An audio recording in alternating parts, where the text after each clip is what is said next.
اور कोई इसका जो है खास फायदा हमें हासिल नहीं होगा। और दो चार बातें मैं कहकर यहाँ पर अपनी जगह लूंगा, क्योंकि यहाँ पर बड़े लोग यहाँ पर तशरीफ फरमा है।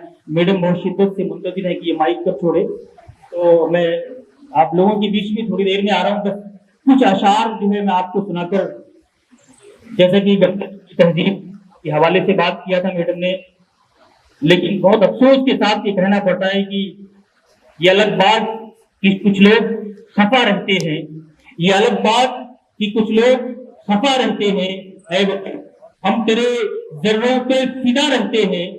ये अलग बात कि कुछ लोग खफा रहते हैं, ऐ वतन हम तेरे जर्रों पे फिदा रहते हैं। और हमने बरसों तेरी मिट्टी पे इबादत की है, हम बरसों तेरी मिट्टी पे इबादत की है। हम तेरे वास्ते मसरूफ दुआ रहते हैं, हम तेरे वास्ते मसरूफ दुआ रहते हैं।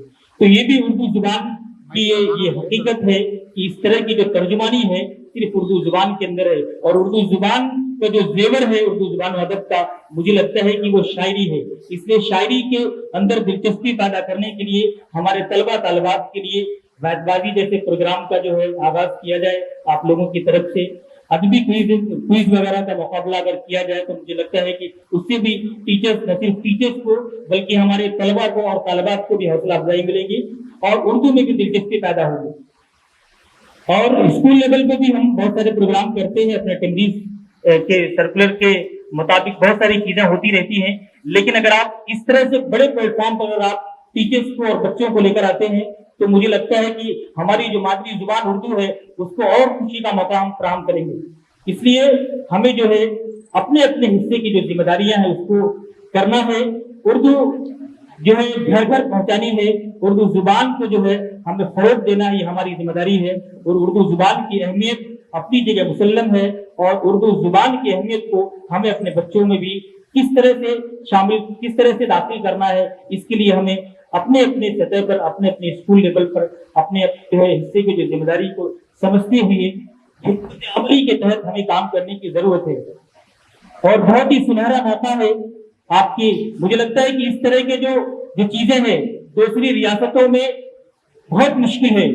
तमरीज के जो 204 स्कूल और कॉलेजेस के अंदर उर्दू जुबान पढ़ाई जा रही है, जुबान अव्वल और जुबान दोम के तहत, मुझे लगता है कि दूसरे शायद जो है महाराष्ट्र या दूसरे नंबर पर फिर यूपी या फिर कश्मीर, क्योंकि वहां की उर्दू जुबान है, वहां की जो जुबान है ऑफिशियल उर्दू है। लेकिन तेलंगाना में एक खूबसूरत मौका है, एक सुनहरा मौका है। हम टीचर्स के लिए भी हम बच्चों और बातों अमल करेंगे और अपने हिस्से की जो जिम्मेदारी है बहैसियत जेएल, पीजीटी, पीजीटी, हम इंशाअल्लाह इसी ईमानदारी और जोश और जज्बे के साथ जो है खिदमत अंजाम देते रहेंगे। और आप लोगों की जो इस तरह की जो महफिलें सजेंगी हम उस पर भी इंशाअल्लाह लब्बैक कहने के लिए हमेशा तैयार हैं। लेकिन आपसे गुजारिश है कि थोड़ा सा माइक का सिस्टम अगर अच्छा होता तो मेरे ख्याल से जो पीछे बैठे हुए हजरात उनको तकलीफ नहीं होती। अगर आप कहते तो मैं वरंगल से डॉक्टर अली सिद्दीकी साहब की गाड़ी में माइक ले जाता, सर मुझे नहीं बोलते, मुझे यकीन है बहुत सारे माइक वहां पर थे। उसके बाद तबीयत मेरी बहुत शुक्रिया सर, आरिफ सर। मैं ये चाहूँगी कि हम सब मिलकर ये काम करें।